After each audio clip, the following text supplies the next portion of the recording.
Sejam bem-vindos ao Sem Filtros, o videocast podcast da Liga Portugal. Como já é habitual, podem ver todo o episódio na Liga TV ou ouvi-lo no Spotify ou no iTunes. O convidado de hoje nasceu em Belo Horizonte, no Brasil, e depois de vários anos no futebol brasileiro, chegou a Portugal para representar o Boa Vista, onde se destacou antes de dar o salto para o Benfica, tendo depois passado por várias experiências internacionais. É filho de um antigo guarda-redes e de uma ex-jogadora de voleibol. Por isso mesmo, cresceu rodeado de desporto. Elton Leite, seja assim muito bem-vindo ao Sem Filtros. Obrigado pela apresentação e obrigado também pelo convite. É um prazer poder participar aqui hoje. Obrigada, o prazer é nosso, Elton. E queria começar mesmo por aqui, pela tua família. Cresceste, como disse, a respirar desporto, rodeado de desporto. Por isso, perguntava-te se o futebol acabou por ser assim um caminho inevitável. Bom, eu acredito que, na verdade, qualquer desporto que fosse seria um caminho inevitável, né? Ah, Até eu tenho duas irmãs mais velhas, né? Minha irmã mais velha, ela também fez voleibol e a minha outra irmã, né, a Daniela, ela também foi atleta olímpica, assim como minha mãe, e ela fez ginástica rítmica e foi para as Olimpíadas de Pequim em 2008. Então, acredito que o caminho, né, era um caminho muito natural, né, tem duas irmãs mais velhas, é um caminho muito natural, né, para a gente o desporto. Porque, né, como você mesmo disse, meu pai, né, jogou futebol, minha mãe jogou voleibol, então, para a gente o desporto, né, fazia muito parte da cultura da nossa casa, né, e da estrutura daquilo que a gente vivia, né. Então, minha irmã mais velha, né, a Débora, ela fez voleibol, né, chegou aí para seleções, né, mas em categorias inferiores.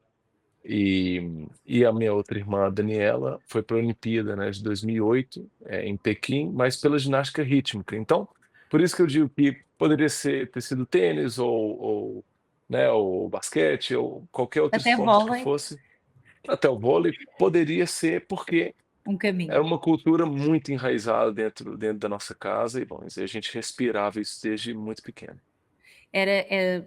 Acabaste também aqui a falar das tuas irmãs, mas voltando aos teus pais, esta era mesmo a profissão deles, mas fora do trabalho, ou seja, também em casa, tinham o hábito ou de treinar juntos ou de fazer atividades que envolvessem desporto também.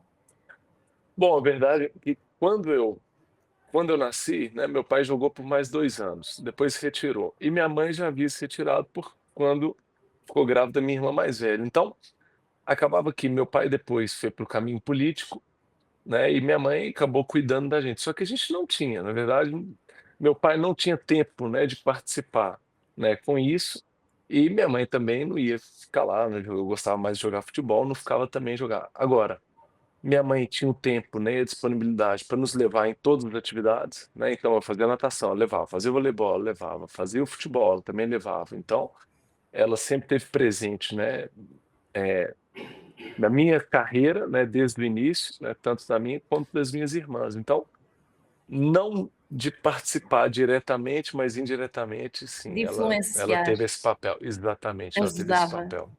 a que vocês se ingrassem por este caminho. Então, mas porquê o futebol? Disseste que fizeste natação, as tuas irmãs também estão ligadas a outros desportos. Como é que o futebol nasce aqui? Bom, eu acho que, sim, não é muito difícil falar, né, mas, Brasil, né, em termos culturais, né, o futebol ele não é apenas, né, um fenômeno, né, de cultural, né, ele é da sociedade também, né, um fenômeno sociocultural, ou seja, eh, talvez 90%, né, eu vou falar um número assim, jogado ao ar, mas grande maioria, né, daqueles que são os atletas que buscam futebol no Brasil são realmente para mudar, né, a família deles e mudar o cenário, né, social deles, né. Então, os meninos não jogam por prazer ou por conquistar, né, sonhos, não, eles jogam porque é a maneira deles de realmente, Mudar de vida? né, mudar de vida, né. Então esse é o cenário no Brasil, né. Então o Brasil, o futebol, por isso que é uma paixão. Em Portugal também o é, né, mas no Brasil, eh, por exemplo, né, em Portugal acaba tendo, né, assim, mais centralizado em 3 clubes, né, os adeptos, né, então acaba que você vai em alguns estádios, né, mais no interior, vai ver que vão estar 10% ou 20% da capacidade e talvez os próprios adeptos desses clubes, exceto uns 3 ou 4, vão ser também adeptos do Benfica, Sport ou do Porto, é normal.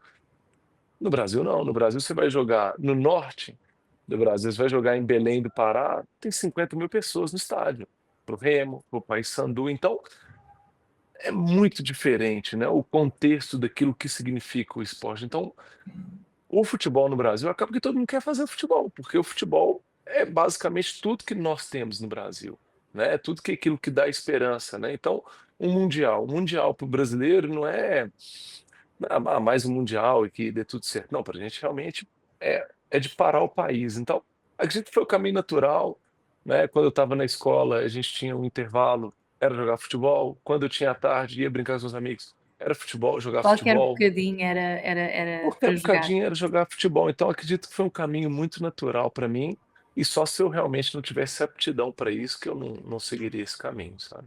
E já quando brincavas com os teus amigos, quando eras mais novo, ficavas à baliza? Ah, não, Não? Qual não, é que não era era? não era algo que eu gostava muito, né, sabia que meu pai tinha sido guarda-redes, embora não tivesse o visto, né, A evidentemente jogar? jogando, né, a jogar, né, assim, não tinha vivido isso, né, eu estava vivo, mas não tinha vivido. Com 2 anos eu não realmente Não te não lembras, tinha não tens relação. memórias nenhumas, claro. Exatamente, do meu pai atleta, né, eu sabia do meu pai político, do meu pai pai, e do meu pai também como, né, um cristão, né, que meu pai ele, né, sempre foi uma pessoa que teve, né, envolvido com, né, com as missões, né, através do esporte, então eu sempre vi meu pai assim. E pronto, então assim, eu começava jogando, queria jogar futebol, nunca sempre gostei de desfrutar do jogo e para mim ser guarda-redes nunca era, né, quando pequeno na verdade era a gente fazia o rodízio, né, então um tomava o gol e ia alternando até pronto, até Ou acabar seja, o não o era jogo. de todo o teu objetivo, ser guarda-redes? Não, nunca foi o meu Não tinhas objetivo e esse tanto sonho de quando pensavas em ti como jogador, não nessa posição? não, até porque quando eu entro, né, no meu primeiro clube, assim, a sério mesmo, que foi o Atlético Mineiro em 2003, Uhum. eu tinha 12 para 13 anos, eu vou como um médio, eu jogava como médio, né, e aí faço, né, a avaliação, a experiência no Atlético e passo como médio, então para mim era tranquilo, né, não era um jogador brilhante, era um jogador, né, com muita disposição, mas pronto, não queria nada de guarda-redes não. E quando é que percebeste que iria ser o teu caminho? Pronto, depois de mais ou menos um ano, né, eu já não jogava muito, já não ia muito para os jogos, já vi que já tinha dificuldade de estar, né, treinar mais com a equipe, então, pronto, eu comecei a questionar algumas coisas, né. Quando eu entrei no Atlético, foi muito interessante, porque no mesmo momento que eu entro no Atlético, minha mãe fala assim: "Bom, você pode entrar e jogar futebol, não tem problema nenhum, mas você vai ter que entrar no vôlei ao mesmo tempo. Se você quiser jogar futebol, pode jogar, mas vai ter que fazer vôlei". Então, basicamente, eu 2 ou 3 vezes por semana, à noite, fazia o vôlei. E o futebol no restante dos dias. Então, eu tinha essa rotina de ir pela tarde, de manhã pela manhã estudava, à tarde fazia o futebol e à noite eu treinava o vôlei. Então foi essa rotina aí por mais ou menos 1 ou 2 anos. Até que chegou um momento que não estava dando muito certo no futebol. E minha mãe um dia, né, eu falei: "Mãe, não sei, né, não tá". Minha mãe, como eu falei no início, minha mãe sempre foi mais uma influenciadora, né, e bom, né, e já aproveitando, eu sou muito grato, né, por ter pais, né, que sempre foram muito presentes, assim, né, na minha formação, né, e das minhas Exato. irmãs, e sempre nos aconselhando, dando suporte, né. E eu disse no início, né, que a futebol é uma ferramenta, né, de mudança de sociedade, né, eu tive o privilégio de ser filho de um atleta que viveu essa mudança, né, realmente, então, embora eu não tenha vivido essa realidade, eu tinha essa realidade na formação minha familiar, então Muito presente, claro. muito presente, porque realmente meu pai saiu, né, da Vila Estrela, então não tinha recurso, não tinha nada, e pelo futebol ele fez o trajeto dele, né, então, eu tendo o Essa privilégio era de ter a pais assim, influência do teu pai em ti. essa era a influência do meu pai era do trabalho, né, porque Exato. realmente E da conquista. meu pai não tinha nada, então ele Hum. conquistou, né, ele trabalhou e Deus abençoou ele. E da minha mãe, a minha mãe já é diferente, porque os meus pais se conhecem sendo atletas, e minha mãe ela já vem, né, por exemplo, os pais, né, ela tem ascendência, né, síria, né, árabe, então era comerciantes, né, já eram do Rio de Janeiro, então já era um pessoal que já estava mais integrado na sociedade em si, né. Minha mãe já tinha esse, né, esse conhecimento, já vivia esse tipo de ambiente, então eles acabam se conhecendo, se casam, então é um pouco da mescla disso. E até hoje, né, e eu vou entrar, né, nesse conselho da minha mãe, o meu pai é a pessoa que me incentiva a trabalhar, e a minha mãe é realmente a pessoa que realmente opina nas coisas, né, que tem esse senso crítico, né, na minha família de, né, de nos fazer pensar e Qual realmente poder será o tomar as melhor melhores caminho? decisões. Claro. Exatamente. "Por que que você está fazendo isso? Acho que você deveria ir por aqui", né. Então, ela tem uma opinião muito forte, realmente ligado a quem ela o que que ela teve na vida. Então, ah, então muito legal, sabe, toda essa mescla. E minha mãe nesse momento falou assim: "Filho, olha, você já faz vôlei, você joga futebol, teu pai é o jogador, né, na altura era e ainda hoje o é, era o jogador com mais jogos na história do clube, como guarda-redes. Filho, fala pro treinador assim, pede pra virar guarda-redes". Eu falei: "Mãe, mas não faz sentido nenhum". Eu falei: "Ó filho, o que Não que você faz tem a sentido perder?". porque não querias. "Não faz sentido porque eu nunca tinha treinado como guarda-redes, não Exato. fazia sentido". Eu tinha assim, quando brincava de vez em quando, mas nunca por prazer. Então não era algo que eu fazia por prazer. Falou: "Ó, você já faz vôlei, teu pai é guarda-redes, esse clube, É filho, do género, tá está bom, nos genes, investe vamos nisso. ver o que vai dar. Claro. Tu já não tá tendo muito sucesso, tudo bem, vê o que que vai dar". Tá bem". E logo na outra manhã, na outra tarde, eu fui para o treino, mas na minha mochila e com a luva escondida, né, ninguém sabia, eu não tinha. Eu sempre treinava só de botas, né, e levei uma luva escondida e fui na sala do treinador, que era Ricardo o nome dele, falei: "Professor", né, hoje fala professor, "Professor, eu queria te fazer uma pergunta". "Sim, é claro, eu poderia virar guarda-redes?". E ele: "Bom, se você for 10% que seu pai foi nesse clube, você vai ter muito sucesso, fica à vontade". Então, a partir dali, né, eu já vou para o roupeiro, peço, né, a ele: "Não, eu quero hoje vou virar guarda-redes". Ele: "Bom, se você for 10% que seu pai foi, você vai ser um ótimo guarda-redes". Então, para mim, logo de cara foi um sítio, né, onde foi realmente preparado para que eu pudesse, né, fazer essa transição, né. E logo comecei a treinar com o treinador de guarda-redes, eu era o sétimo guarda-redes, né, não tinha problema algum, porque eu estava sempre a treinar, os outros estavam no campo, mas eu estava sempre com um treinador específico, e pronto, logo de cara eu vi que não tinha tanta técnica, mas eu tinha muita disposição, né, e realmente fisicamente eu estava preparado, né, era algo que fazia sentido. E a partir dali foi o início da minha carreira, né. Exato. Fizeste um longo percurso no Brasil antes de chegares, até à Europa. Sonhavas com esse momento de vires jogar futebol de vir jogar futebol europeu?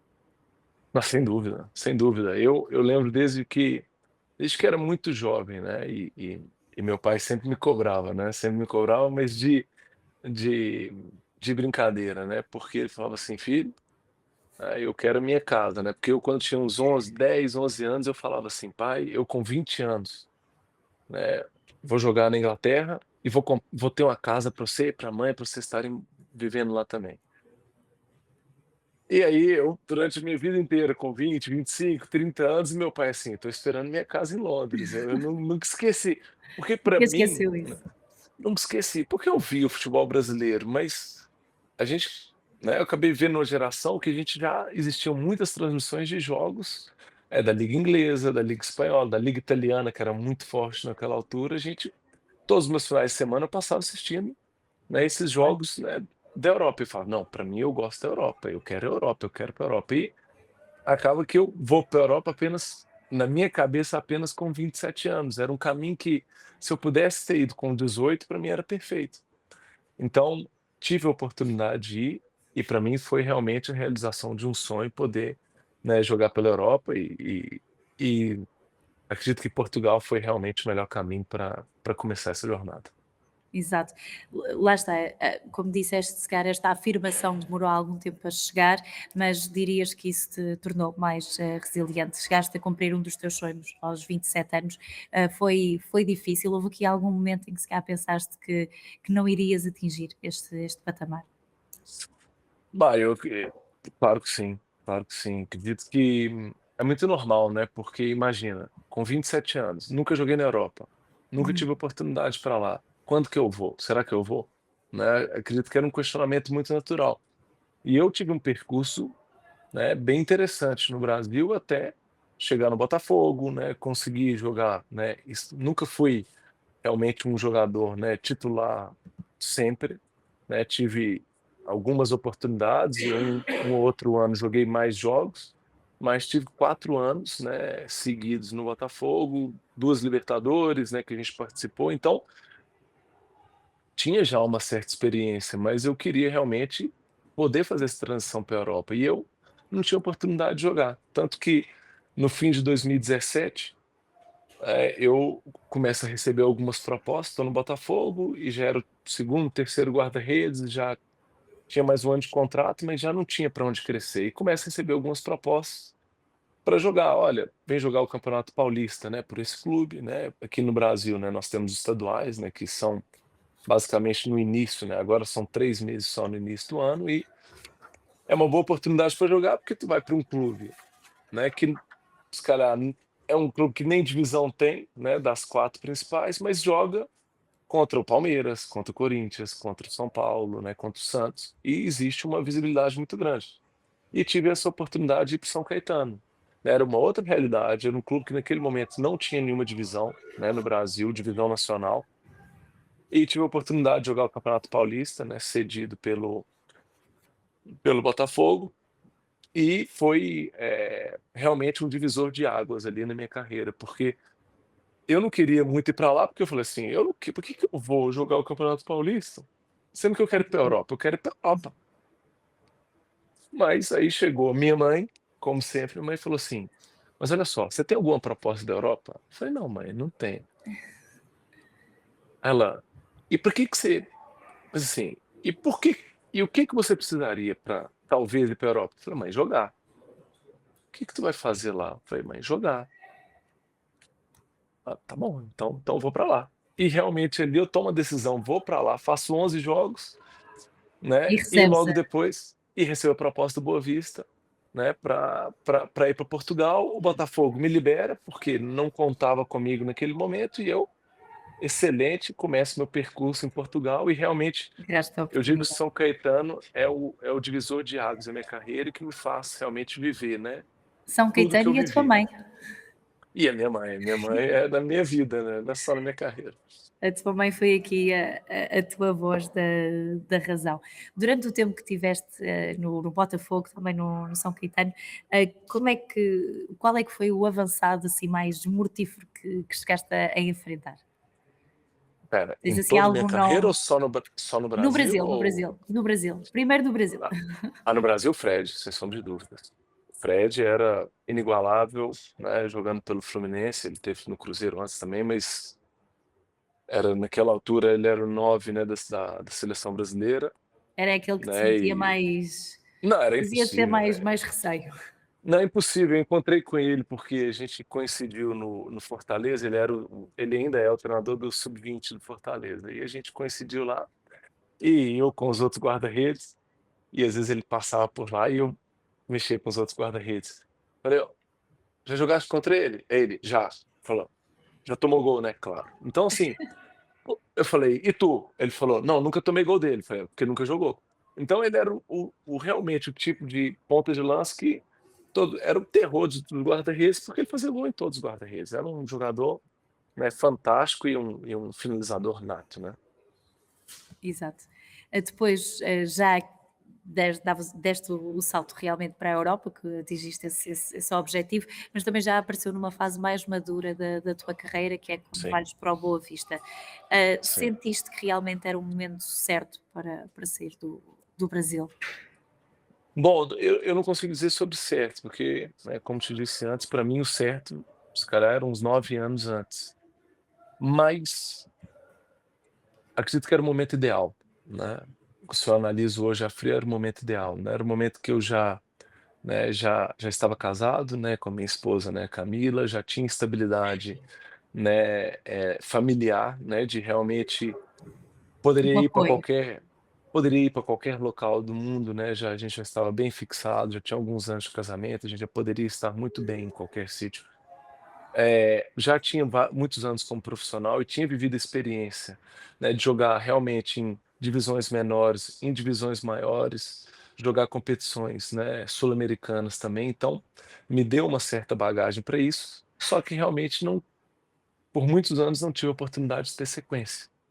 Então, acabou sendo o momento ideal, né, o clube ideal, sabe, todas as coisas, né, realmente convergiram, né, acredito, né, eu tenho muita fé, né, acredito realmente que Deus preparou, né, tudo para que eu chegasse, né, no Boa Vista, né, naquela época, né, que foi 18, 19, né, com o Jorge Simão como treinador, né, com o Alfredo como treinador de guarda-redes, né, o Bracali, que era o outro guarda-redes também, que foi, né, fundamental para mim, embora a gente estivesse disputando a mesma posição, mas foi alguém que me ajudou, né, em todo esse processo de adaptação no futebol, né, era alguém que sempre foi um suporte, né, e realmente um amigo para mim ali, então, ah, as coisas todas funcionaram de uma maneira que realmente foi uma bênção e pronto, eu digo que iniciou minha carreira ali, né, naquele ano. Falaste agora, utilizaste uma expressão, disseste que te ajudou a adaptar ao novo futebol. Sentiste Sim. que era um futebol diferente? Ah, sem dúvida, não tinha a menor dúvida disso, porque, ah, querendo ou não, o Brasil, né, pelo menos naquela altura, né, acredito que hoje é bastante diferente, mas naquela altura, o futebol brasileiro, muito técnico, muito talento, mas não existia tática, pouca disciplina, pouca estrutura organizacional, né. Eu digo organizacional dentro dos clubes e dentro das próprias equipas, né, ou seja, não analista de desempenho, eu não lembro de ter um analista, né, um scout dentro do tem para ver os jogadores que eles querem contratar, mas Dentro da a própria gente não equipa. a gente não Essa tinha esse estrutura toda suporte. tão equilibrada, não é? E para mim o treinamento de guarda-redes e o próprio treino, para mim ele era físico-técnico, tático, falei: "Tática? Não, é 4-4-2, 4-3-3, nem se usava no Brasil, 4-4-2, mas como é que eles defendem? 4-4-2, e ataque 4-4-2. Né, e o papel do guarda-redes foi qual? Vai defender. Defender e bater longo. Então, querendo ou não, o futebol brasileiro naquele momento realmente ainda carecia muito de, né, esse avanço tático, né, e de análise de informações, né, e análise também de scout, né, que realmente a Europa já estava muito avançada nesse sentido, e quando a gente chega em Portugal foi pum, eu estava jogando outro futebol. Foi esse meu sentimento. E demorou muito tempo a adaptar-te ou depois foi fácil? Quando apanhaste o jeito, digamos assim, a este futebol diferente, depois foi fácil entrar na onda? Existia a dificuldade da adaptação, mas ao mesmo tempo, né, existe o privilégio, né, da Europa de se terem 5 a 6 semanas de pré-época, né. Aqui no Brasil nós temos 10 dias de pré-época, né, Aqui tinhas mais tempo. mas, nós temos 5 a 6 semanas, então foi realmente um tempo onde todas as informações foram adquiridas, fizemos jogos treinos, jogos amigáveis, jogos de apresentação, né, e quando começa o campeonato eu já estou adaptado, né, aquilo que é o sistema do clube, aquilo que era o sistema do treinador, né, tivemos tempo para preparar as jogadas, né, que a gente tinha de pontapé de baliza, o sistema defensivo em cruzamentos, ou seja, ali, né, essas 6 semanas eu digo que deu esse pontapé inicial dessa minha adaptação, e não entrei no campeonato realmente, sufocado. Não, entrei bem, mas a partir dali foi fui pouco a pouco, né, conseguindo dar passos mais largos para realmente ter, não só uma adaptação boa, mas ter sucesso, né, que esse realmente era o meu objetivo. Sim, até porque tiveste cerca de 3 temporadas no Boa Vista e destacaste, conseguiste chamar a atenção, o que te leva, se calhar, mais tarde a assinar para o Benfica. Como é que surge aqui Sim. esta oportunidade? Pronto, ó, foi assim, era algo não sinceramente nunca foi algo trabalhado ou imaginado, né, eu claro que tinha um desejo de jogar um grande clube, quem tem desejo, né, de jogar num grande clube europeu, mas eu falei: "Olha, eu vou para a Europa e, né, quero realmente fazer minha carreira aqui. Quanto tempo eu vou ficar? Não sei. Para onde eu vou? Também não tinha a mínima ideia, né, mas lembro que quando a gente chegou no clube, né, e o Jorge Simão, ele entregava, né, uma folha, né, de papel para cada atleta e lá tinha quais seus objetivos e tudo mais, era algo muito interessante, né, e lá pelas tantas, né, o que que você deseja, né, qual o seu sonho, né, no futebol? Eu falei: "Jogar para uma grande equipe europeia". Eu coloquei isso, né, e eu tive o privilégio, 2 anos depois, realizar esse sonho, né, Exato. o Boa Vista realmente, né, tirando, né, esse momento, né, que está vivendo, é um clube histórico em Portugal, né, e foi um clube fantástico, adorei, né, realmente amei ter jogado no Boa Vista, né, um clube que eu tenho muito, muito, muito carinho, né, mas, ah, Benfica, poder viver, eu quero Benfica, né, o Benfica é Portugal, né, o Benfica é tudo isso que representa, né, é aquilo, o Benfica ele, né,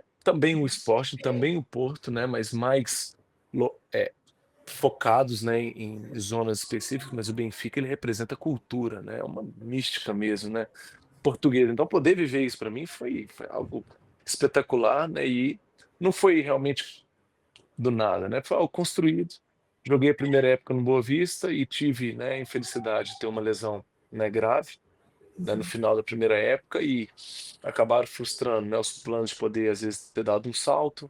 Voltei na segunda época, ainda fiquei metade da época como suplente, o Bracalho estava jogando muito bem, até que momentos depois trocaram o treinador e me deram a oportunidade, né, de jogar e pronto, a partir dali comecei a jogar muito bem, depois o Benfica me procurou, tinha muito interesse, teve o Covid, né, e tudo ficou frio até que eu realmente voltei, depois do Covid voltei, né, em um nível muito bom e felizmente as coisas, né, final da época, né, deram certo e Tive vivi realmente a realização de um sonho, mas ao mesmo tempo com uma responsabilidade gigante, porque ao mesmo tempo que se cumpre um sonho, já iniciava uma responsabilidade, né, que realmente, se calhar, né, até aquele momento era a maior, né, da minha carreira, né, de representar um clube tão grande como o Benfica.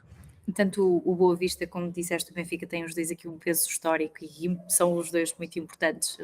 Aqui o Boa Vista mais para a sua comunidade, o Benfica acaba por ter aqui uma dimensão de adeptos também maior, por isso é normal este peso, mas sentias maior pressão quando passaste para o Benfica?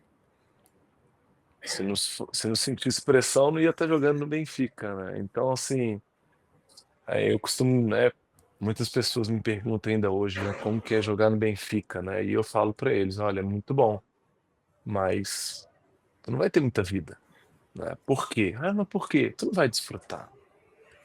Tu tem que ganhar sempre, e tem que ganhar bem. Então não Uhum. existe muito desfrute. Não, olha, grande jogo, muito bem. Ah, mas daqui a 3 dias tu tem que ganhar e jogar bem.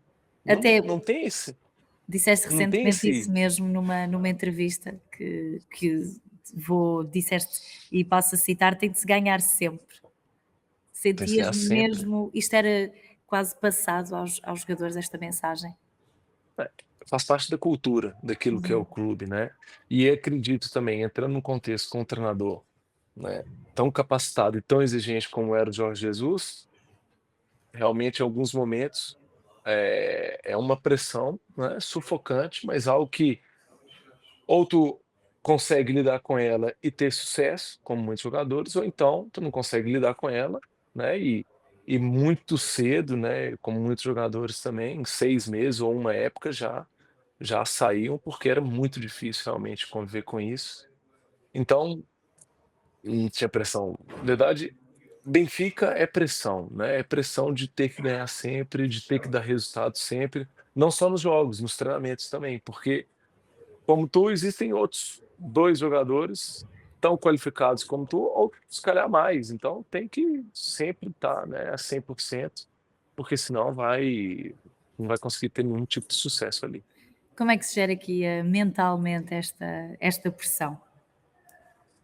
Olha, eu acho que também, eh, se o a eu acredito hoje, né, eu tenho uma visão muito, se calhar ampla, né, muito holística, né, sobre o futebol, né. Acredito que são muitas vertentes, né, física, técnica, eh, nutricional, emocional, né, ou seja, existem muitas vertentes, né, e eu tenho o privilégio, né, de trabalhar, né, com um mentor, né, que é um psicólogo mentor, né, há 10 anos já, e eu comecei quando eu estava no Botafogo no Brasil, né, e E realmente mantiveste sempre? Agora, falaste é uma curiosidade, acabaste sempre sim, por mantê-lo contigo, mesmo quando sim, passaste sim, aqui para já continuo para com ele. Portugal?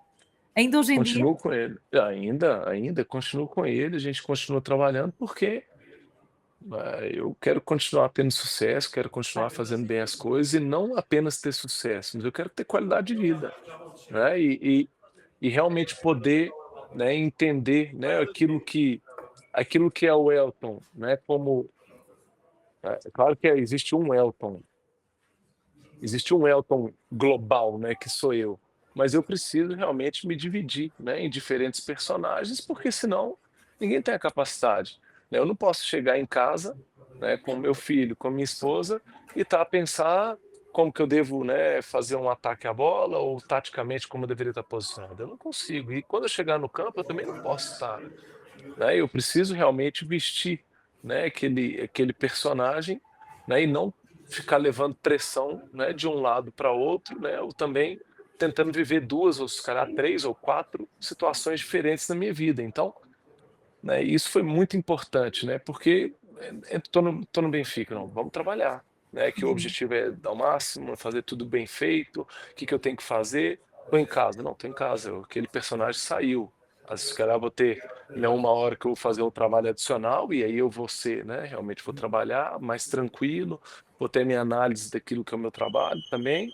mas olha, de modo geral, são personagens diferentes, e se um atleta hoje não tiver jogar numa grande equipe ou jogar em um nível alto, não tiver capacidade de gerir, né, realmente fazer a gestão desses personagens, vai adoecer e infelizmente é o que acontece com muitos atletas hoje em dia. Ou seja, sentes que é mesmo necessário desassociar-te desta personagem para conseguires também viver a tua vida, não só a vida de jogador, para conseguires estar bem para a tua mulher, para o teu filho. E é Com neste certeza. sentido que tens, lá está, este teu acompanhamento. Sentes que é um acompanhamento fundamental, que mais jogadores deviam ter esta ajuda, este apoio? Sem sombra de dúvida, sem sombra de dúvida. Bom, acredito que quando eu comecei minha carreira e eu, comecei como profissional, ainda era um tabu, né, muito grande, né, o trabalho, psicólogo, É isso, psiquiatra, não se fala realmente tanto deste trabalho psicológico como estás a dizer, nem deste lado da saúde mental, se calhar, também dos jogadores. não se fala, porque era um tabu muito grande há 15 anos. Hoje ainda continua sendo um pouco menos, mas hoje tu fica sabendo apenas aqueles que se deram mal, né. Por que a gente precisa saber só as pessoas que se deram mal? Né, por que que não pode existir um trabalho realmente de prevenção, por assim dizer, né, realmente um trabalho de conhecimento de causa, conhecimento da matéria, e que os atletas, né, ou os intervenientes, né, que trabalham, seja com futebol, seja, né, com arte, seja com espetáculos, shows, apresentadores, pessoas que realmente estão publicamente muito expostas, por que que elas não podem ter esse acompanhamento, né? Eu não Claro. acho que deveria ser um tabu, ou realmente você vai ficar sabendo de alguém só depois que aconteceu algo ruim, né, o que a pessoa, infelizmente, vai dar uma entrevista: "Nossa, eu não soube, lidar, eu tive depressão", né. É uma pena quando a gente ouve isso, porque não deveria ser assim, né, e eu acredito que deveria ser cada vez menos um tabu, deveria ser cada vez menos um problema isso no futebol, né. Obviamente que que é um esporte super competitivo, né, Claro. altamente, que se vive de muitos resultados, né, e depende de resultados, porque existe uma pressão, né, de adeptos, de mídia, né, e normal, porque é uma profissão muito visada e também que existe, né, muito dinheiro, é normal. Mas, pronto, ao mesmo tempo que existe muita pressão, existe muita cobrança, existe muita demanda de resultado, deveria também existir muito suporte para que isso Mas possa. hoje em dia também as coisas já estão mais a caminhar nesse sentido. Já vês diferenças, por exemplo, de quando começaste para agora. Claro que se calhar Sim, ainda também há muito caminho ainda para percorrer, mas vês diferenças positivas. sem sombra de dúvidas, sem sombra de dúvidas. Acredito que é algo, eh, mais natural e aberto de se dizer, Uhum. né, se calhar há 10 anos, tendo essa entrevista, eu não falaria sobre isso. Então, acredito que é algo muito mais natural, que deva realmente ser, não, mas não para ser usado como um apoio, né, ou uma, no Brasil a gente diz muleta, agora eu esqueci como que se diz em Ah, Portugal, né. Não como uma muleta ou não como, né, assim, olha, uma desculpa. Não é para ser uma desculpa: "Olha, não, eu já tenho percebi, porque", não? Uhum. não para ser usado como uma desculpa, mas realmente como algo muito importante, né, que a gente deva ter atenção, como dormir cedo, como se alimentar bem, como treinar bem fisicamente, né, como É estar tão bem técnica importante e taticamente. como tudo o resto, claro, Isso a cabeça. faz parte, exatamente, Também, exatamente. há pouco falei de uma frase que tinhas dito numa entrevista sobre o Benfica. Também na mesma entrevista disseste que o mister o Jorge Jesus testa os jogadores desde o primeiro dia para perceber quem realmente aguenta esta pressão. Como é que isto acontecia? Como é que percebias que estavam a ser testados? Bom, primeiro pela rotina dele, né, eu vou dizer rotina é a rotina, né, Rotina diária, de né, ou seja, treinos? rotina de treino e rotina de ambientes, né, tu chega logo, logo no início da pré-época, né, claro Uhum. também porque é mais quente, né, né, na Europa, né, no início da pré-época, então, já a apresentação 7h30 logo, então já às 7h30, eh, pequeno almoço, vídeo, ginásio, aí chega no campo, né, a gente tinha um mini auditório ali ao lado, ali no Seixal, ao lado do campo, que tinham 4, né, 4 pranchetas dele lá, né, 4 mini campos ali estruturados, e ele ali apresentava, e ele não só apresenta os treinamentos, que é algo muito bom, mas ele também começa a questionar os jogadores, né, então, ele lá pelas tantas, ele falava assim, Pizzi ou André, ou, né, os jogadores mais experientes, o Jardel era o melhor. Mas Jardel, lá pelos tantos, como que se pode, passar um jogador, né, ou seja, você pode passar como? Aí: "Ah, mister, com drible ou com tabela, é, muito bem", tal. Então assim, desde o início, Vocês tinham de mas estar não atentos, como numa tem que sala estar de aula. atento, como na sala de aula, realmente é um mister, né, um professor, né, então ele quer ser realmente o protagonista disso, e muito bem, porque é ele quem é o maior responsável sobre tudo. Então, desde o início a gente já vivia isso, e obviamente que não era muito pouco, era 10% das vezes era muito bem, né, 90% das vezes era outro tipo de respostas, mas, ah, é muita exigência logo desde o início, e não apenas exigência física, né, realmente a exigência, né, mental, né, de foco e concentração para estar realmente vivo em todos os ambientes. E Que é eu tão costumo importante dizer como que estar preparado fisicamente. eu costumo dizer que o Miss deve ter uns 3 olhos, porque ele estava aqui observando o treinamento, mas ao mesmo tempo, o que estava passado do outro lado do campo, ele também estava vendo. E muitas vezes ele apitava aqui para corrigir algo que estava a passar a 60 metros de distância dele. Então, Certo. não existia pra gente, né, aquele momento assim: "Ah, tá tranquilo, vamos curtir aqui um pouco", não. É exigência máxima, cobrança máxima, né, e como muitos aí, né, já falam sobre o mister, ele realmente leva o jogador ao limite, né, na cobrança e naquilo que ele deseja que o jogador faça, para que ele realmente possa ver: "Será que esse é um jogador que vai ser da minha confiança ou não?". E ele não faz isso dando, né, tapinha nas costas, né, ele faz isso levando o jogador ao limite, né, emocional, para ver realmente se é alguém, né, que vai poder dar a resposta que ele espera. Jogaste com alguém que acabou por acusar esta pressão? Infelizmente sim, né, infelizmente sim. E No digo também, Benfica? né, porque sim, infelizmente sim, mas eu digo também, né, que pronto, faz parte daquilo que é o futebol, faz parte daquilo que é o contexto, isso é normal. E eu também sou ser humano. Todos ali, praticamente todos os jogadores em algum momento, sempre tiveram, né, momentos de dúvida ou momentos que você se questiona, ah, porque é pressão, isso é algo Claro. normal. Mas, pronto, isso é algo que também fazia parte e a partir dali você vai vendo jogadores que vão se desenvolvendo e atletas que, se calhar, né, não eram talvez extremamente talentosos como outros, mas tinham a capacidade, né,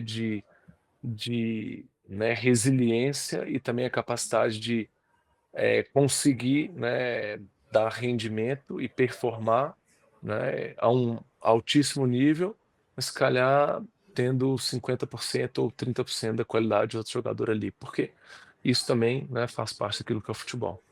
Dirias que o Mister Jorge Jesus foi o treinador mais exigente que apanhaste na tua carreira? Sem dúvida, e não acredito que vou ter um outro treinador tão exigente como ele. Mas ao mesmo tempo que é o mais exigente, sem dúvida é o treinador com o maior conhecimento daquilo que é o futebol que eu tive na minha carreira, e pronto, isso é muito difícil, né, alguém que tenha, né, um conhecimento da matéria como ele. Aqui também conseguiste partilhar o balneário com jogadores de topo. Qual foi aquele que mais te impressionou? Tanto no Boa Hum, Vista como no Benfica, com o tempo que estiveste cá em Portugal. pronto, mas diria impressionado em qual aspecto? No aspecto Pode ser de pela qualidade técnica, pelo desempenho em campo, nos treinos, ou até a nível pronto, pessoal, também algum que tenha sim, impressionado, algum que depois tiveste a oportunidade de conhecer e que tenhas realmente ficado a gostar de ter conhecido ok. esta pessoa pessoalmente. Pronto, eu vou citar 3 da minha época no Benfica, mas não que eu não tive, né, jogadores de muita qualidade ou diferenciados em Boa Vista também, mas eu vou citar 3 que me marcaram muito, e se calhar 3 por motivos diferentes, né. O primeiro, o Enzo Fernandes, a qualidade inacreditável, e é uma qualidade, como a gente gosta de dizer aqui no Brasil, de rua, é um futebol de rua, é um futebol, né, é inacreditável como ele batia na bola, né, e a gente aprendia tecnicamente, tem que pegar dessa maneira e tal, e o Enzo vinha, dava de 3 dedos, dava de bico, né, dava como é que ele consegue botar a bola 60 metros, Se assim, calhar até batendo sem pensar. sem pensar, né, um jogador de um nível, que realmente foi o jogador com quem eu partilhei, né, o balneário com quem eu joguei foi o jogador de maior nível que eu tive a oportunidade de jogar. Ah, muito impressionado também com o Rafa Silva, porque é o jogador que se calhar é o em termos de talento, talento mesmo, base natural, é inacreditável aquilo que ele fazia. E e é um jogador que é muito tranquilo, né, então tu via às vezes outros atletas, né, e na preparação e focado e tal, e o Rafa sempre muito tranquilo. E é algo muito natural, chegava dentro de campo e era inacreditável a aceleração que ele tinha, né, a percepção dos espaços dentro de campo, né, e o drible curto, a agilidade. Para mim foi o jogador, ou seja, se calhar é o melhor jogador, né, que eu conheço, o melhor jogador que eu já vi, mas o outro em termos de talento, assim, de beleza de jogo, né, de facilidade, né, em jogar futebol, com certeza é o Rafa. E o último eu vou utilizar o Otamendi, né, que para mim é um exemplo, né, realmente de liderança e de imposição e postura, né, um atleta que eu ficava impressionado que a gente ia jogar contra paredes ou ia jogar contra o Barcelona ou o Paris Saint-Germain na Champions, ele tinha o mesmo ritual, ele tinha as mesmas falas, talvez se calhar não as mesmas palavras, mas ele tinha, né, a mesma abordagem, né, e o mesmo foco, concentração em todos os tipos de jogos e não à toa ele, né, é campeão mundial e fez tudo aquilo que ele fez, né, no futebol e pelo Benfica também. E quem é que era o avançado que nos treinos te marcava mais golos? Mais golos? Avançados? Eu não sei, eu não acho que tinha um com acho que eu joguei com grandes avançados, mas no Benfica, né, e eu posso, né, dar exemplo aqui, por exemplo, Carlos Vinícius, né, que tem um sucesso estrondoso aqui agora no Brasil, o Davi Núñez, o Seferovic, né, que são excelentes avançados, né, mas acho que todos faziam igual, não vejo um, assim, uma qualidade diferente. Acredito que o único jogador que mas não fazia sempre gols, mas que tinha uma capacidade realmente diferente de finalização, era o Pizzi, né, que era um jogador muito inteligente, e se tu tivesse 1 metro adiantado, ele, né, jogava a bola, né, fazia cobertura, ou realmente ele conseguia, né, ter a percepção de leitura do guarda-redes, mesmo olhar para a bola, se tu descobria o canto um bocado, descobria o outro, estava adiantado, e é um jogador que não marcava, assim, tantos gols como os outros, mas era um jogador que era muito letal pela inteligência dele e a leitura dele, né, do comportamento do guarda-redes. Exato, e que se destacava por isso mesmo. Depois do Benfica, vais para realidades diferentes, sais de Portugal, vais logo para a Turquia. Quais é que foram assim, as maiores diferenças que encontraste na tua ótica? Porque se quer sais do Brasil, vens para Portugal, muda um pouco aqui o futebol, mas até podemos dizer que se calhar são povos parecidos. Na Turquia, se calhar há aqui uma maior diferença. Bom, depois de ter vivido quase 2 anos na Turquia, eu cheguei à conclusão que o brasileiro é mais parecido com o turco do que propriamente com o português. A Se sério? parece muito, obviamente, né, por sermos, né, termos a mesma língua e tudo mais, mas em termos de comportamento, o brasileiro é muito mais parecido com o turco, né, algo muito mais leve. Como Então, assim? aquilo que eu s pa o português, né, são muito frontais e diretos naquilo que eles têm a dizer.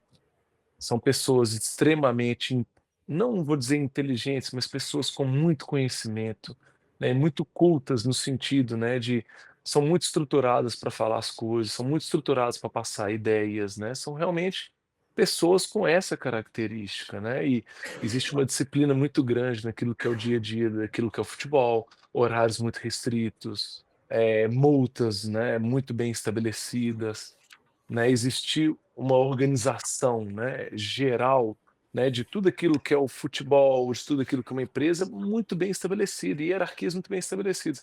E quando você vai para país que é Brasil ou Turquia, isso não acontece tanto assim. É muito mais, existe uma organização, existe uma estrutura, mas olha, vamos indo, vamos vendo. Não tem essa de, olha, isso aqui é assim, não, não, a multa. Não, tem a multa? Tem, mas depende. É 1 minuto? Ah, mas não, se calhar só se for com 4. Entende? Já se passou um, não tem tanto problema. Ou seja, as coisas não são tão restritas, né? Fica E mais leve. é mais leve. E a sociedade, de modo geral, realmente é mais leve. Tem o lado positivo, porque é mais leve, e o lado negativo, porque as coisas não funcionam como deveriam funcionar. E muitas vezes, se está acostumado a estruturas muito bem estabelecidas, vai sofrer. Então, Uhum. quando eu vim para a Turquia, quando eu vou para a Turquia, eu tenho a Já levas oportunidade de os viver. hábitos, portugueses ou levaste os hábitos brasileiros? Eu levo os hábitos portugueses, em muitas coisas me irritam. Uhum. Mas ao mesmo tempo, por exemplo, eu vou descer para o jantar, aí tá todo mundo de chinela, eu falo: "Não, isso não existe, isso não é chinelo, você tem que ir de sapatilha, pô, não existe", e com meias altas, ou seja, eu já tinha isso, não, os horários, pô, o horário, mas é às 8, é 8h02, 8h02 não é às 8. Então, já começava a ter isso, mas ao mesmo tempo eu sou brasileiro, então eu entendo aquilo que é cultura brasileira também, então e a Turquia ela vivia, né, a Turquia ela realmente vive, né, é uma cultura muito, né, assim, dinâmica, né, ou seja, Uhum. existe muitas culturas dentro de uma cultura só, né, existe a cultura turca, né, mas propriamente os turcos também não são daquela região, né, os turcos são de outra região, né, eles são, né, mais afastados da Ásia, mais perto da China, e eles migram para aquela região, mas eles também se juntam com os povos dali. Aí depois você tem impérios, todos os impérios que passaram por ali, então é uma cultura que é realmente uma Muito loucura, rico. e eu adorei aquele sítio, porque para mim eu podia viver, né, muitas culturas diferentes, muitos jogadores, né, de nacionalidades diferentes, né, que eu nunca imaginava, jogador, né, que eu ia jogar com um jogador se calhar do Kosovo, né, ou com um atleta da Suécia e ao mesmo tempo eu do Brasil e o outro do Curaçao. Eu falo assim: "Que loucura, mas aqui isso existe", né. Então, para mim foi muito enriquecedor, né, do ponto de vista cultural, e desse ponto de vista da sociedade eu me adaptei muito rapidamente, porque eles também tinham traços, né, europeus de organizacional. Meu treinador, ele era turco, mas ele é nascido na Alemanha, então ele também era aquele meio do caminho, né, e eu pude realmente desde o início foi uma adaptação muito fácil, e eu logo de cara já acelerei, né, muito bem e adaptei também. Tinham, 2 brasileiros na equipe, tinha o português que é o português angolano, que é o Fred também, então que para mim a adaptação foi fantástica. Foi um local, assim, que onde, né, excluindo esse momento que eu estou vivendo agora também, foi onde as coisas fluíram mais naturalmente, né, e onde certamente obtive mais sucesso palpável na minha carreira, sabe. Depois do Antalyaspor aparece o Deportivo, voltas para aqui um bocadinho mais para Sim. pertinho de Portugal, mas já percebi que também te sentias muito em casa na Turquia, mas se calhar depois esta mudança para a Espanha também acaba por ser assim fácil, também mais leve. Sim, não vou dizer mais leve, mas eu realmente digo que era um objetivo que eu tinha, né. Voltar Eu para tinha um cá? objetivo de voltar, né. Turquia também é Europa, mas eu tinha esse objetivo de voltar para o centro da Europa, porque eu acreditava, né, naquele momento que eu tinha plena capacidade de jogar numa primeira liga da Espanha, numa primeira liga, né, dos top 5 com tranquilidade, sabe. Eu Uhum. acreditava plenamente nisso, né. Se calhar foi esse, não vou dizer o meu erro, né, mas talvez uma leitura desajustada, né, daquilo que era a minha situação. Por quê? Por- Ah, Exato. porque eu fiquei um mês e meio e não tive nenhuma proposta nesse sentido, né. Uhum. Enquanto isso, tive 2 propostas da Arábia Saudita, eh, várias possibilidades na Turquia de continuar lá, inclusivamente do meu clube, que depois também, né, nós decidimos não continuar. Ah, tive possibilidade de retornar ao Brasil, né, tive outras diversas possibilidades também, né, muito claras mais no leste europeu também, e eu tinha muito claro, né, que eu tinha capacidade, né, de estar numa liga top 5. Eu só precisava de ter a oportunidade certa para isso. Ah, então quando eu tenho o propósito deportivo, para mim era o mais próximo que eu tinha disso, e eu pensei: "Bom, vou assinar um contrato de 2 anos, mas eu tenho uma cláusula no final da primeira época e se nós subirmos, eu vou ter o meu salário como eu tinha na Turquia, excelente. E se, nós não subirmos, eu tenho uma cláusula de saída, porque o meu objetivo aqui realmente é ou vou subir com o clube ou eu vou, né, chegar numa primeira divisão e pronto". E esse foi o meu objetivo. O Deportivo apareceu, para mim achei é um clube histórico, um clube muito grande, me surpreendeu em todos os sentidos, né, a dimensão do clube, né, se calhar o tamanho da região, né, a dimensão do clube, aquilo que ele Mas são representa, muitos né, para a adeptos, muito Espanha. apaixonados pelo clube. Todo mundo é deportivo. Basicamente é uma região inteira que todo mundo é deportivo. Então, assim, se vive o clube. É basicamente o clube perdeu a semana inteira, é triste na cidade, né. Então, é um local que se respira o clube. Se calhar foi o local que eu vivi na minha carreira que mais se vivia o clube, foi na Corunha. Então foi um privilégio para mim muito grande jogar ali, mas as coisas não correram muito bem profissionalmente no ponto de vista de jogar, mas não de acordo com a minha expectativa, que a minha expectativa ou a gente sobe, ou eu vou, né, poder dar um passo na primeira liga, e as coisas não ocorreram. Então, eu fiz um recálculo, né, daquilo que era a minha rota e pronto. E aí, tomei a decisão depois, né, de vir ao Brasil, mas poderia ter sido ao Brasil, como a Turquia ou como a Arábia Saudita, mas por acaso eu tinha até proposto 3 sítios, mas o que saiu primeiro foi o Brasil e foi pra onde eu dei sequência à minha carreira. Mas digo que se calhar foi um erro de leitura, não porque eu não tinha qualidade, eu acredito que tinha a qualidade necessária para jogar essas ligas, mas talvez não tinha a situação, né, saindo da Turquia, 33 Uhum. anos, se calhar não tinha a situação ideal para ter o encaixe nesses locais. Pronto, paciência, tomei a decisão que tomei.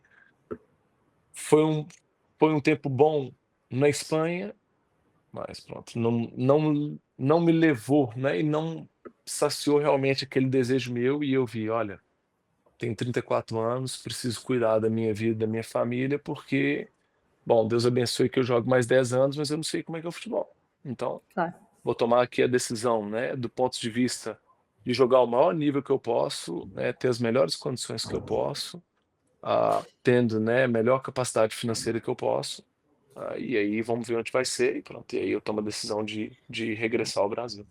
Se pudesses voltar atrás, nessa fase entre a Turquia e Espanha, a Corunha neste caso, tinhas tomado alguma decisão diferente? Não porque eu não posso voltar atrás, mas eu tenho um aprendizado E na se minha vida pudesses? hoje. Mas não posso. Então eu prefiro, não me arrependo, sabe, dos caminhos que eu Uhum. tomo, né, acredito que tomei as decisões de muita tranquilidade, né, muito bem direcionados também, né, por Deus, né, independente daquilo que acontece ou que a gente se frustra ou não, né, existem coisas maravilhosas da minha vida por ter passado naquele período, né, na Corunha, né, então, amigos, né, espanhóis, contatos na Espanha, né, vivi coisas assim que se calhar eu não viveria, mas eu tenho um aprendizado para minha vida hoje de realmente não fixar muito a minha cabeça em algo pré-determinado e realmente que eu tinha, tenho que ir para a Europa, tenho que ir para a Europa, e se calhar o que eu pego na minha cabeça, né, e que eu levo de aprendizado hoje é: "Não, não, não existe limitação, vamos ver aquilo que vai acontecer, tenho os meus objetivos, mas eles não estão tão atrelados a local", entende? Claro. Não há geografia e sim, né, aquilo que pode acontecer, sabe? Foi o aprendizado que eu tive. Falaste agora também, tocaste num ponto que acho importante, falaste da tua família. Ah, quando, entretanto, foste pai, quando tu tens alguém que depende de ti, a tua mulher, o teu filho, as mudanças aqui pesam mais, fazem-te pensar se calhar duas vezes, porque não pensas só por ti. Sem sombra de dúvida, sem sombra de dúvida. E eu não tinha essa noção até realmente o nosso filho nascer. E acontece que ele nasce, né, quando, né, minha esposa, fica, grávida, a gente estava na Turquia, né, e a gente toma a decisão dele nascer no Brasil, eu acabo passando, embora encontrando ela em momentos, né, dentro disso, passando 10 meses longe um do outro, porque ele nasce no Brasil e fica 3 meses aqui, depois vai à Turquia, logo depois a gente vai à Espanha, logo depois vai a Fortaleza e logo depois vem agora para Goiânia. Então, eu não tinha noção realmente de, o quanto que acarreta, né, psicologicamente, né, e emocionalmente aquilo para a família, porque eu não tinha filho ainda, né, Nunca tinhas vivido isso até o momento, não tinha claro. essa responsabilidade. E nesse momento eu realmente tenho a noção que, se calhar, né, essa noção, né, que eu tenho hoje das minhas decisões passadas, foi um aprendizado também porque, acarretam consequências, sejam, né, positivas ou negativas também. Então, ah, sim, hoje eu tenho uma visão muito diferente da que eu tinha há 2 anos, por exemplo, né, e sem dúvida que a família é um fator crucial nisso. Isso também te fez quereres criar ou teres alguma estratégia já delineada para o fim da tua carreira? É algo que costumas pensar? Bom, né, eu sinceramente não tenho estratégia nenhuma nesse momento final da minha carreira. Tudo aquilo que O eu que até tenho pode ser um bom visto. sinal. Exatamente, tudo aquilo que eu tenho visto hoje, tá, e eu vou dizer tudo que eu tenho visto daquilo que é o cenário do futebol brasileiro, mas não só brasileiro, mas mundial, o que que eu tô vendo? Os jogadores jogando mais tempo. Mas por que que tu diz isso? Porque se calhar há 10 anos não existia quem parou nos últimos anos não teve realmente o suporte físico, emocional, né, que eu, por exemplo, estou tendo na minha carreira, que se calhar o menino hoje que é 10 anos mais jovem, que já teve na carreira dele. Então, aquilo que a gente tem visto são jogadores cada vez jogando mais tempo e em mais alto rendimento, principalmente guarda-redes. Elton, o que que tu a dizer isso? Quantos anos o Neuer tem? Voltou para a seleção alemã, vai para a Copa, vai para o Mundial. Quantos anos o Sommer da Inter de Milão tem? Né, quantos anos os guarda-redes estão tendo? Até quanto eles estão jogando, né? Ou seja, tu vê hoje no Brasil, Um dos melhores, cara, para mim é o melhor guarda-redes hoje em atividade no Brasil é o Fábio. Fábio, 46 anos, né? E ao mesmo tempo tem o Everton, que acabou de ser convocado para o Mundial pelo Brasil, 39 anos. Assinou 3 anos de contrato com o Grêmio. Então tu me diz assim, quais planos tu tem? Eu não tenho plano nenhum, tenho plano de jogar muito ainda. Por quê? Aquilo que eu tenho visto externo me diz isso. Interno, eu tô jogando bem, eu não tenho limitação, tô lidando bem com o meu corpo, né? Tô sentindo que a cada jogo eu consigo evoluir. Os meus treinamentos eu tenho devolução, eu tenho explosão, falando, eu não tenho que parar. E através da minha fé também, né, e sentindo aquilo que é o momento, né, e tendo essa direção realmente, né, daquilo que é a minha vida e, né, aquilo que Deus tem direcionado para mim, é momento de pisar no acelerador e, ó, seguir em frente. Quando for o momento, acredito que Deus vai demonstrá-lo de uma maneira clara e esse momento quero jogar por muito, né, estou vivendo um momento, né, como eu tenho, né, vivido isso de recomeço da minha carreira, né, esse período no Vila Nova tem sido isso, tem sido um tempo muito prazeroso em todas as áreas da minha vida. Ainda bem. E é bom sinal quando dizes isso. Significa que estás também ainda em grande forma e que te podem mesmo esperar muitos anos ainda de carreira pela frente. Ah, Exatamente. Tens sonhos ainda por cumprir? Há alguma coisa que sentes que te falta? Claro que sim, claro que sim. Tenho sonho de regressar realmente à Primeira Liga, né, não, hã, vou dizer na minha carreira, né, regressar à Primeira Liga e eu digo com o clube que eu tô agora, né, com o Vila Nova. É um clube que está há 41 anos, afastado da primeira divisão, né, e que está investindo, né, de todas as maneiras para viver, né, esse regresso e sinto que estou no local certo, né, porque quero regressar, o clube quer regressar, né, e estamos muito alinhado, né, no propósito a isso, então quero voltar a jogar, né, nesse patamar de primeiras divisões, né, mas eu tenho que fazer por merecer, né, e pronto, estou vivendo esse processo hoje. Aí quero voltar a conquistar títulos, né, já conquistei uma segunda liga no Brasil, né, eu digo que foi minha maior se calhar minha maior frustração no Benfica foi não ter conquistado um título comigo ali, acaba Uhum. que eu saio 4 meses antes da gente conquistar, né, o título, da liga, né, e eu sabia que ia ser campeão, a gente ia com 10 pontos, praticamente 10 pontos de avanço ao Porto em janeiro, mas tomei aquela decisão, né, que foi muito boa, né, pessoalmente para mim, Claro. e então quero conquistar títulos. Eu tenho muita fome, né, e sede, né, de conquistar títulos e somar minutos de jogos, então eu quero jogar muito, conquistar muito e realmente regressar, né, ao nível que eu acredito que eu tenho plena capacidade de estar, né, então, são esses meus objetivos no momento. Elton, antes de terminarmos, fazemos sempre aqui um umas perguntas, tens que dar, uma resposta rápida, pode ser? Tá bem, Sim, umas claro, perguntas de resposta muito rápida, são cerca de 10, ok? Há aqui umas que eu acho tá que já bem. sei a tua resposta, que me foste dando aqui ao Ok. longo da entrevista. Quem foi o melhor jogador com quem já jogaste? Enzo Fernandes. O clube mais exigente Eu joguei Benfica. e aquele com o melhor ambiente?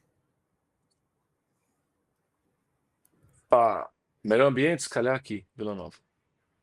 O jogador mais divertido com quem partilhaste o plantel? Jogador divertido que eu partilhei.